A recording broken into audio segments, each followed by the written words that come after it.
चले अपने पुरातन संस्कृति की ओर।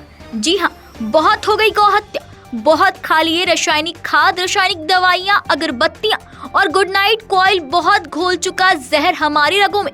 एकल अभियान का नया संकल्प, नई सोच, नई पहल दिलाएगा लोगों को इन मुसीबतों से छुटकारा, अगर हम साथ दे तब। जी हाँ, आगामी 23, 24 और 25 दिसंबर 2023 को एकल अभियान के तत्वाधान में धनबाद के गोल्फ ग्राउंड में होने जा रहा है गौ ग्राम कुंभ, जिसमें देश विदेशों से हजारों की संख्या में लोग शामिल होकर गाय से होने वाले हजारों लाभ से अवगत कराएंगे विशेषज्ञ।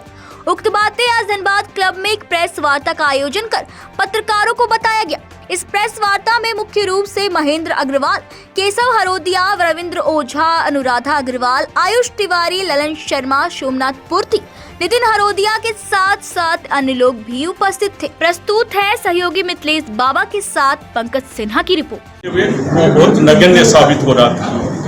वो एकल अभियान के आज 1.25 लाख स्कूल पूरे हिंदुस्तान में चल रहे हैं, यहाँ तक विदेशों में भी चल रहे हैं। और ये एक अभियान ऐसा था कि हमको एक एक किसान भाई से संपर्क करना था, उनकी स्थिति को समझना था, उनको गौ महत्ता के बारे में बताना था और ये बताना था जो आपके बुजुर्ग 60-70 साल पहले गोबर गौमूत्र आधारित खेती करते थे तो उससे आपका स्वास्थ्य कितना अच्छा रहता था, आप बीमारियों से रहित रहते थे और आपकी स्थिति भी सही रहती थी। परंतु दिन पर दिन ये स्थिति से हम परे होते चले गए और यूरिया खाद ने इसका रूप ले लिया और यूरिया खाद का जब से प्रयोग होने लगा तो आर्थिक स्थिति भी खराब होने लगी, खेती भी जहरीली होने लगी, यहाँ तक हमारा पानी भी दूषित होने लगा।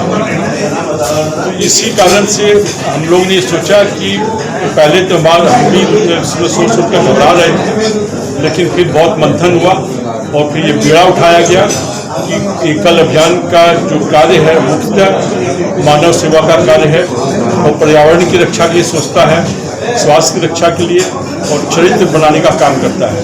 तो हमने देखा कि इसमें अगर गौ सेवा नहीं लेते हैं तो हम बहुत सी चीज़ों से वंचित हो जाते हैं।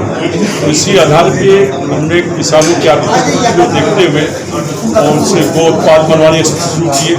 तो इसके ये अभी खाली एक शुरुआत है, प्रैक्टिकल हम लोगों ने खाली एक उसको किया कि किस तरह से ये इसको किया जाए। ये शुरुआत बहुत अच्छी हुई और उसके बहुत सुखद परिणाम आए।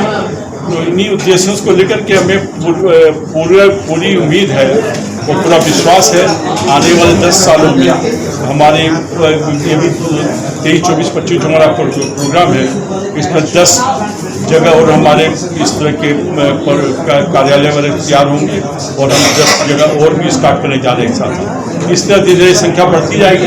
पूरे हिंदुस्तान में ये जब खुल जाएंगे गोग्राम कार्यालय, गो पे आधारित खेती होने लगेगी, काम होने लगेगी, तो वो दिन दूर नहीं है कि गो आधारित खेती होगी जिससे स्वास्थ्य हमारा उत्पन्न होगा और हमारी गौ माता की रक्षा होगी। देश भर में ये अभियान को चलाने के लिए एक बहुत बड़ा अभियान है और अधिक से अधिक मैन पावर यानी कि लोगों की आवश्यकता होगी। तो इसके लिए मतलब लोगों को जोड़ने के लिए क्या करना है? देखिए, मैंने बोला ना 1.25 लाख स्कूल हमारे चल रहे हैं पहले, उसमें हमारे कार्यकर्ता सेवावर्ती लगे हुए हैं और आपको जान के आश्चर्य होगा इसमें एक पैसा भी हम सरकार से मदद नहीं लेते। ये सारा जो हमारे दानवीर हैं, भामाशाह हैं, वही देते हैं और समय समय पर ऐसा प्रोग्राम करके हम हमारे दानवीरों को जिससे जुड़े हुए एकल अभियान से उनको ले जाके गाँव का भ्रमण कराते हैं।